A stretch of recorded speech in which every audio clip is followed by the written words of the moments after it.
SBI's GTM Value Creation Corner podcast with SBI CEO Mike Hoffman hosting.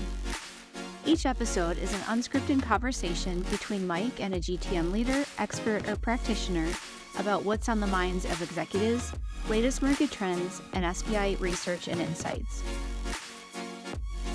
In this episode, Mike is joined by Jeff Pedowitz, President and CEO of the Pedowitz Group, to explore the role of marketing in driving revenue growth and the key dependencies behind a successful GTM campaign model. Hey everyone, welcome to the show. Today we have a very special guest, Jeff Pedowitz. Jeff, welcome. Thanks, Mike. First time on the show, but I'm sure it won't be the last. So yeah, I'm glad to have you here, and thanks for agreeing to spend some time with us. So before we get started, Jeff, you want to introduce yourself and your company and tell us a little bit about you? Yeah, absolutely. And thank you again for having me. So I run the Pedowitz Group. We are a marketing consulting firm that helps organizations drive more revenue through digital channels. And so we do that by leveraging the ever-changing and vast amounts of technology that consume us every year. We help companies figure that out, what to select, what to put in, how to architect it, how to scale it. We help them with strategies around digital go-to-market.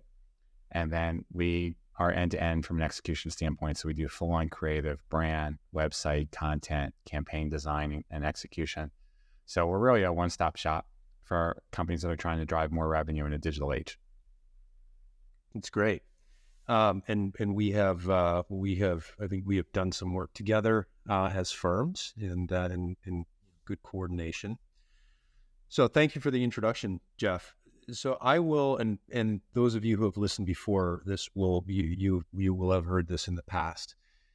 The keys to your growth success are around the right people with the right skills in the right seats with the right time allocation in the right go-to-market operating model with the right growth strategy and with the right product market fit, and then underpinned by the right rev tech.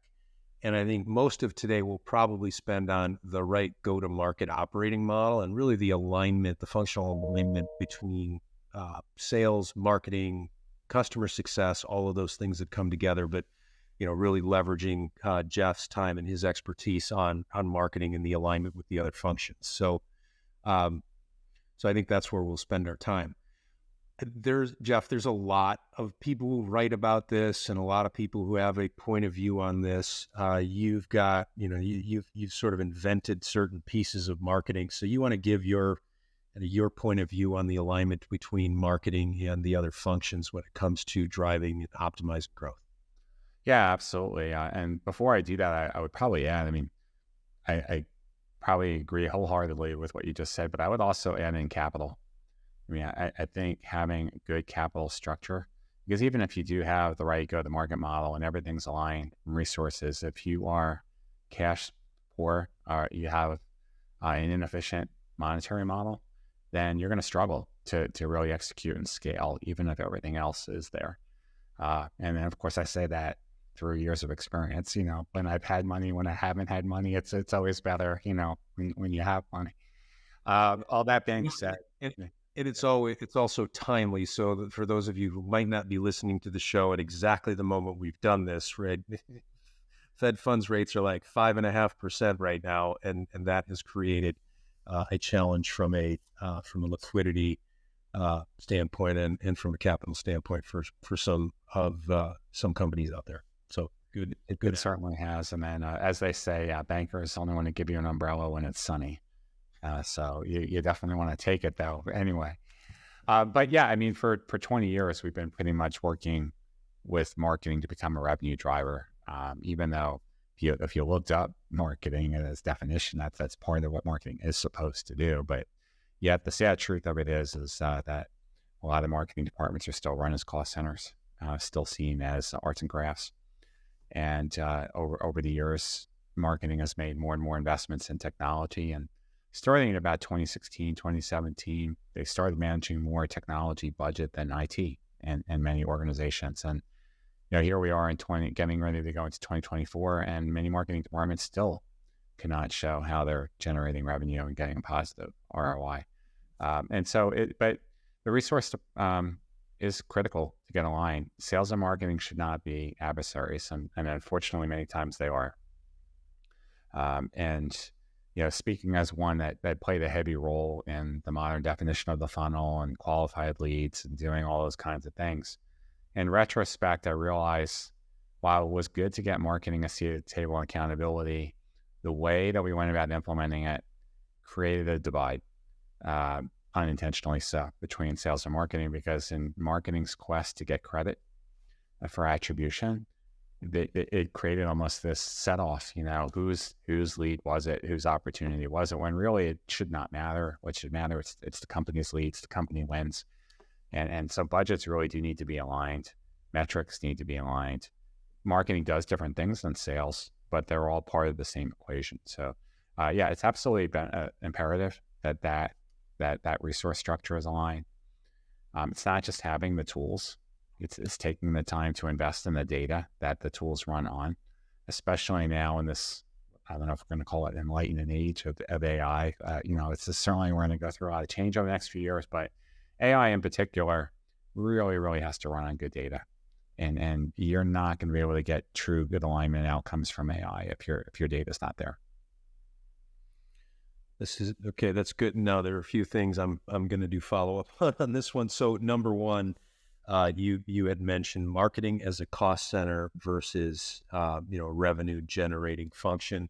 If in as we head into 2024, if there's still time for planning, if you're a marketing leader who is still seen as a cost center, how do they flip the script? What are some things that they should do? And I've talked to, on our board is Lisa Johnston, who's the CMO at Octane, and she's got a point of view on this, but I'd love to hear yours.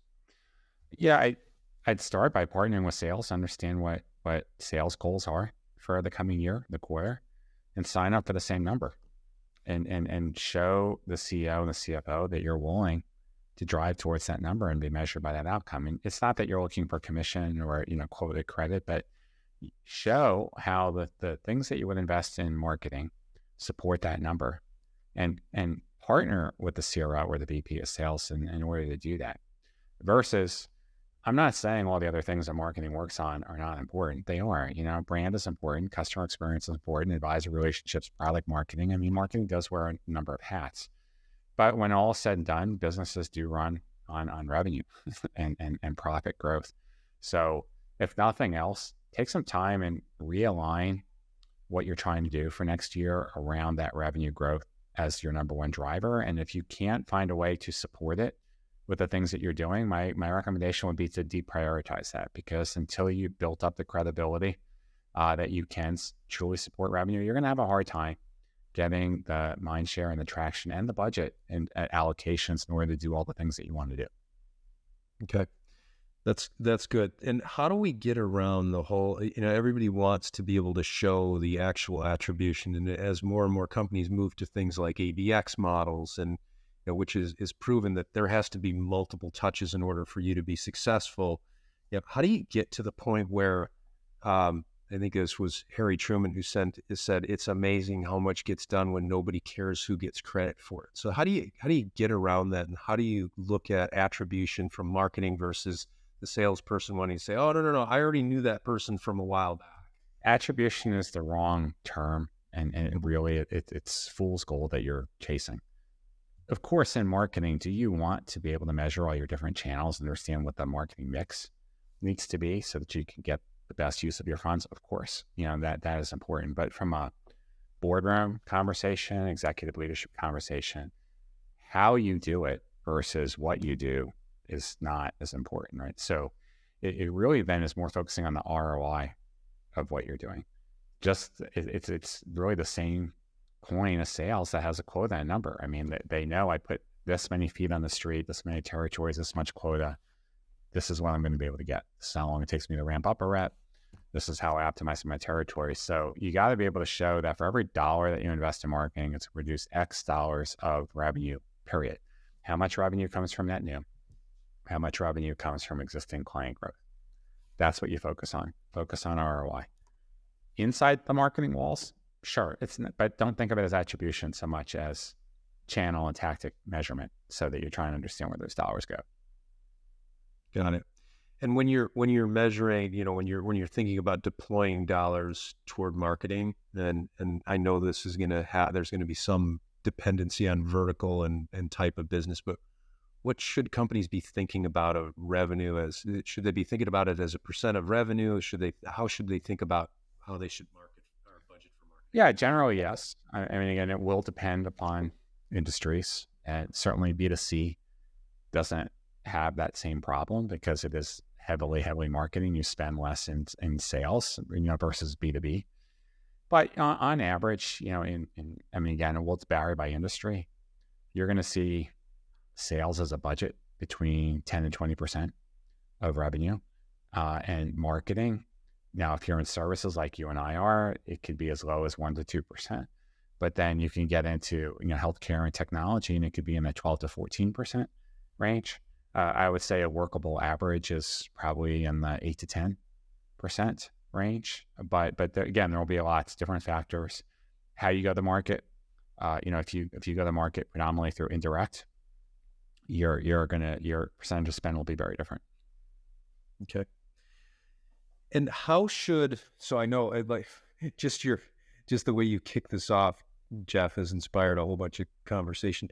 How should I think in the B2B world specifically, and whether it's business services or it's technology or it's industrial, how should I think of the role of marketing when it's not necessarily about the brand promotion, right? At Coca-Cola, really important that you get all the right colors and you promote that brand because there's, scientific proof if they stop advertising and marketing for a day that sales drop. But in a B2B world, how should CEOs and CROs think about the role of marketing and what the primary role should be? Well, again, marketing does need, its first and priority does need to be working with sales to drive revenue. But marketing, by its very nature and responsibilities, does different things. So what marketing does have to do is balance out its long-term planning and thinking with the short-term mentality, because we in sales are measured by this month, this quarter, now, and then the year. And marketing typically rolls out and thinks in longer-term horizons of 12 to 18 months. And that doesn't always line up with where business needs to be. But the number one job of a marketing department is to drive revenue. But right behind that, it is to drive brand. It is to build a great customer experience. It is to effectively manage a product portfolio from a product marketing perspective, maintaining analyst and community relationships. I mean, these are all important things. I suppose you could get into a very intellectual argument, and some people would argue, well, if you put the customer experience first and make that the priority of marketing, then those other things will follow. I think that's great from an altruistic standpoint. I mean, but I think the reality is you've got to have revenue on your mind all the time. Yeah, I would agree with that. In our CEO forum we hosted a couple of months ago, that was also the thing, is revenue has to be foremost on the minds of B2B CEOs and CROs. And you can get there through a better customer experience. I mean, I don't think even any CEO would disagree that we want to make sure that our customers are having a good experience. I don't think we want them to have a bad one. But the goal has to be, how do we grow? That is our charter as CEOs and as boards. How do we grow, and how do we grow profitably?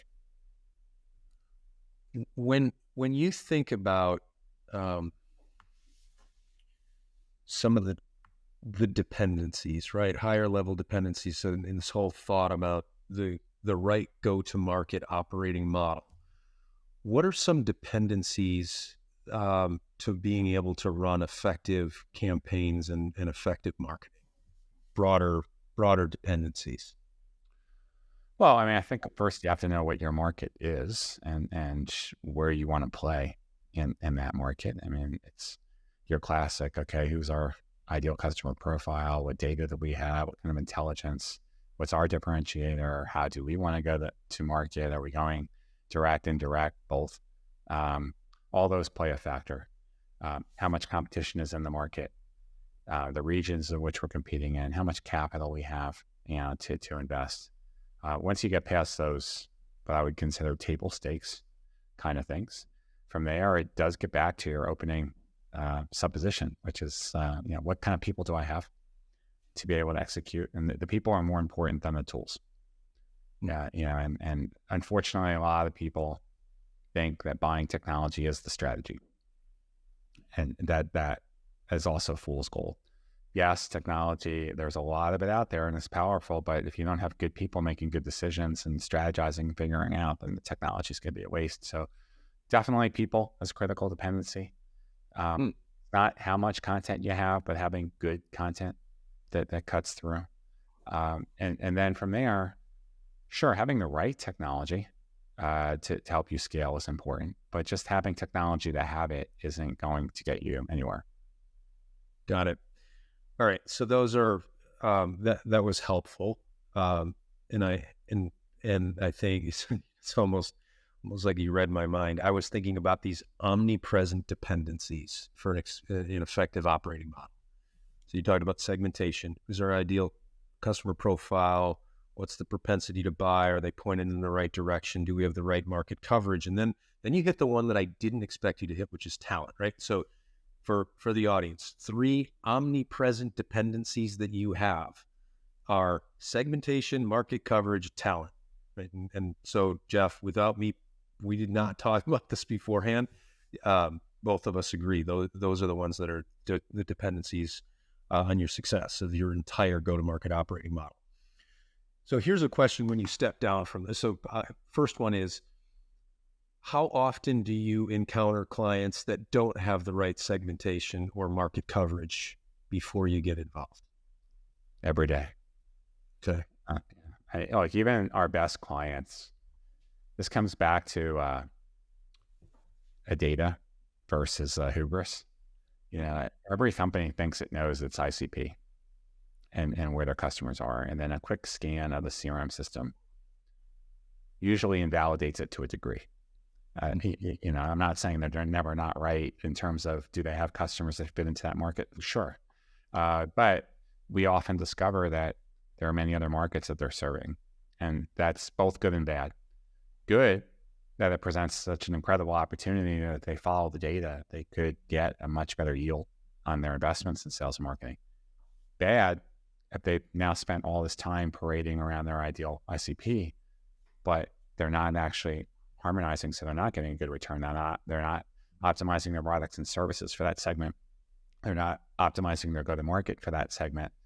So they're not getting a good yield and a return on their investment. So it's very common. Most companies have very little patience to maintain and clean their data. We always want more data. We want more leads. We have no problem buying lists and going to trade shows and going to publishers and pumping names into the database so we could just get more crap out there.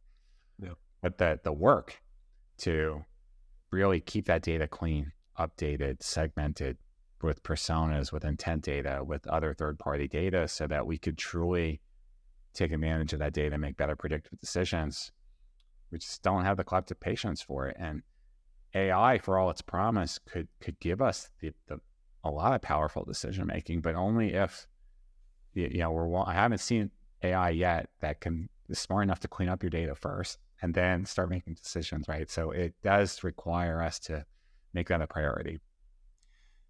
Stay tuned to future episodes. Yeah, we're not SBI.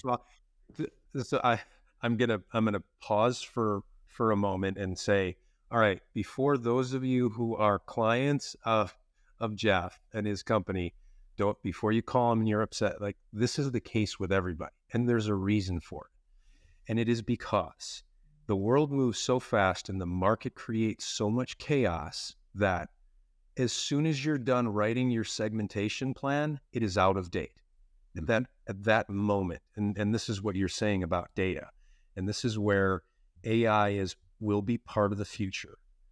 There is going to have to be AI-driven dynamic segmentation and market coverage that responds to everything, because even your market coverage, the minute you roll out your coverage plan of the market, it's going to be out of date. So it's not that you're saying that your clients aren't good at doing things. It is that at any moment in time, it just is wrong the second you put it out there.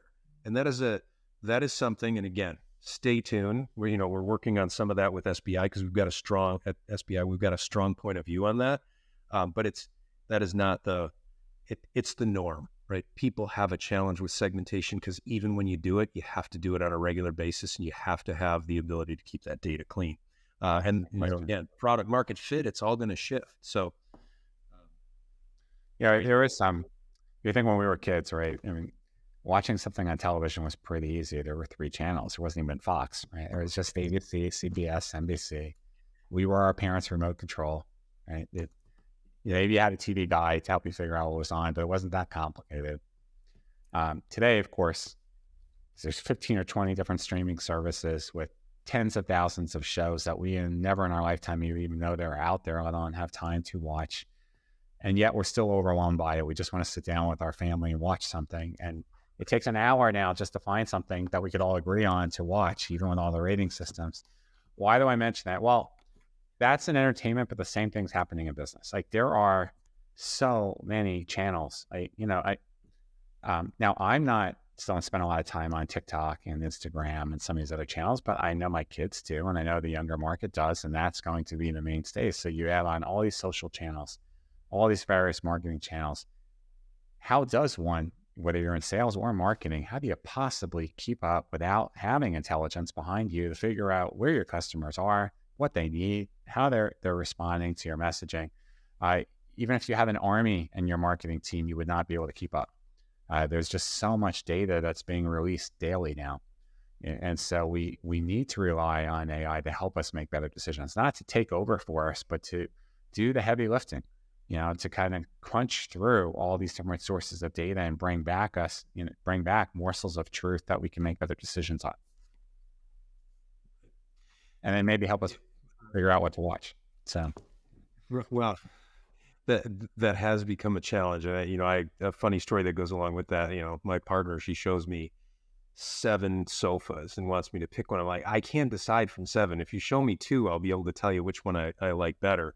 And the world has come to that. And it's interesting that you don't know necessarily without the aid of something more sophisticated that may or may not, which is going to be the most effective channel for the right certain personas within your ideal. And it is an ever moving target. And I think we can do better. And probably will do better, right? The market's going to have more options on being able to sort that out more rapidly. All right. So now we just touched on the topic of AI. I want to go there for a minute, and that's lately that has been my bonus round is AI. But one of the things I want to talk about is from a campaign design standpoint. When you think about campaign design, it used to be, I've seen it, and maybe you do it differently. I've seen it where marketing campaign design is, just designed as a marketing campaign. When you look at and think of campaign design, is it fully encompassing? How does the campaign work across, in conjunction with customer success, with sales? Can you talk a little bit about campaign design in the whole operating model? Yeah, I mean, our approach is, a little bit more holistic. I think a lot of people have approached campaigns by buyer journey to a degree, which is good. And they have also approached it from where in the funnel the campaign needs to be aimed at. So, it's the top of funnel, it's the bottom funnel, mid funnel kind of thing. That gets you part of the way there. But I think it ignores, first of all, your customers who are already customers. The concept of the funnel really should not apply to people that you're already doing business with when you're trying to expand those relationships, drive adoption of your product services, get value realization, drive loyalty and advocacy. So our approach is looking at, are these truly prospects that have not done business before, or are they customers that we're now trying to expand? Because that would govern, first of all, the overall tonality of the campaign and whether or not you're going to bring other things to bear. Who are all the people on the buying committee that we are marketing to? What are the roles on our team or our client's team? What does sales need to do at each stage? What does marketing need to do at each stage? What does service or operations need to do at each stage?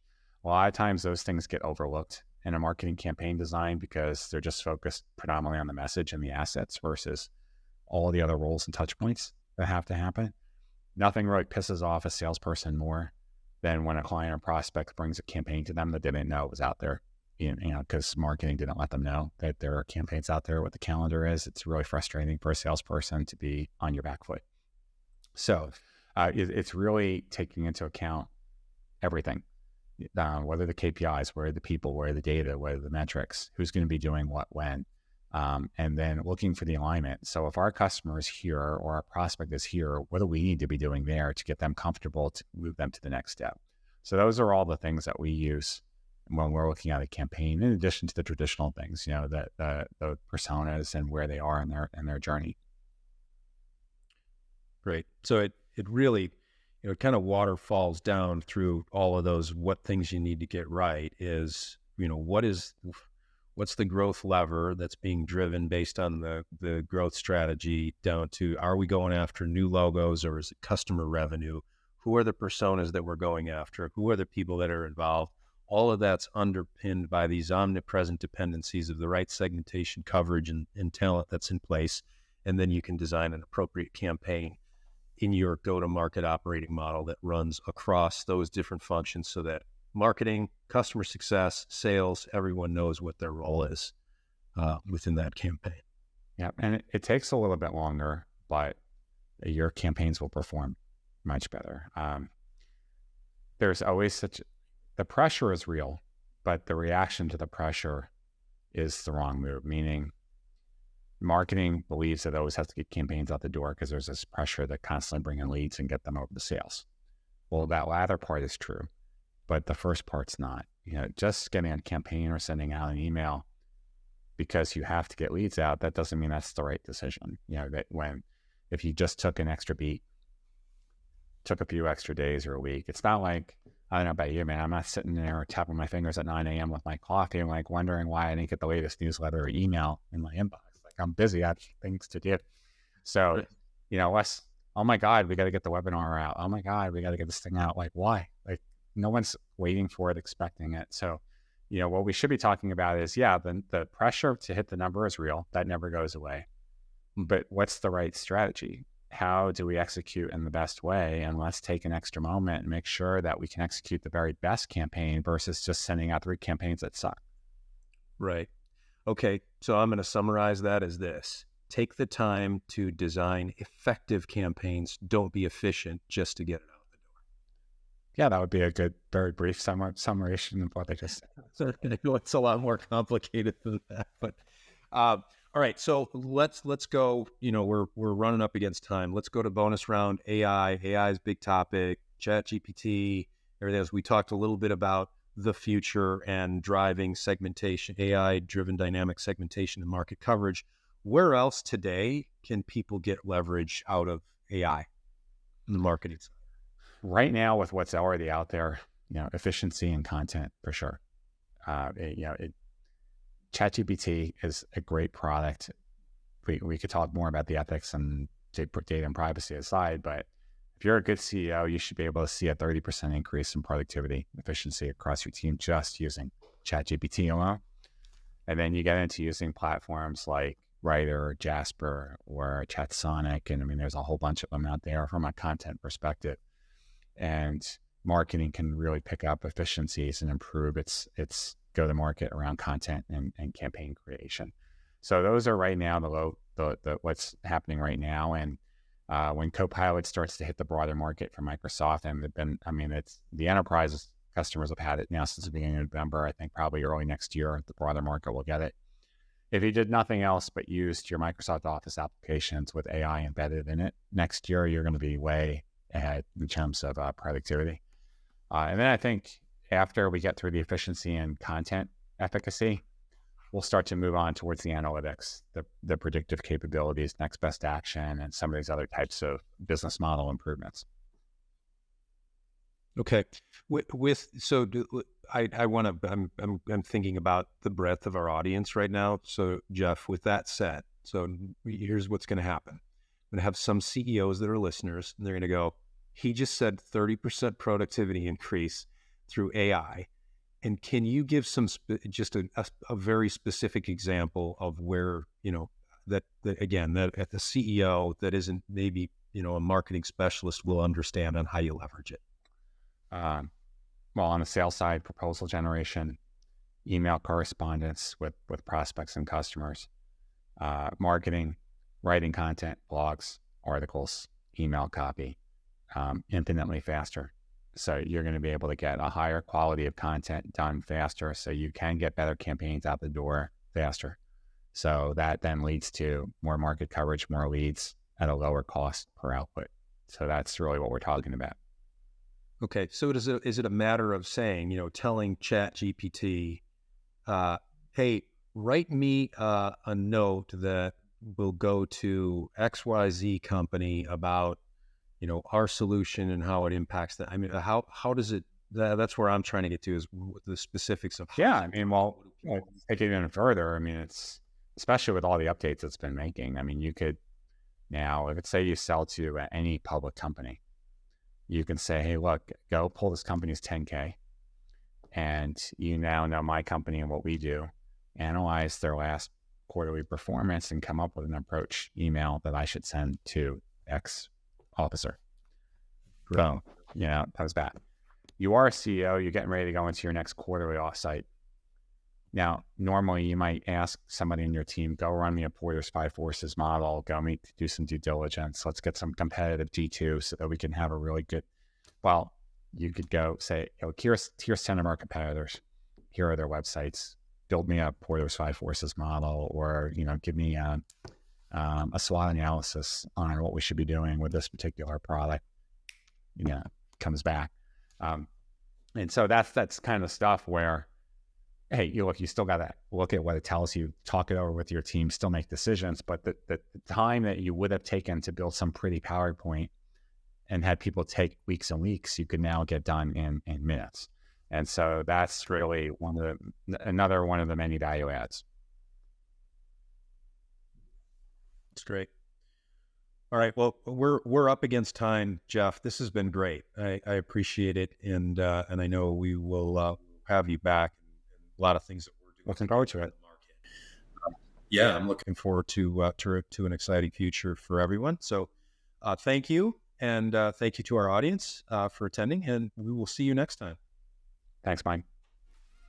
You've been listening to SBI's GTM Value Creation Corner podcast with CEO Mike Hoffman hosting. Visit sbigrowth.com to read SBI's latest research, join upcoming events, or learn about SBI's GTM services. Don't forget to subscribe to this podcast and connect with us on LinkedIn.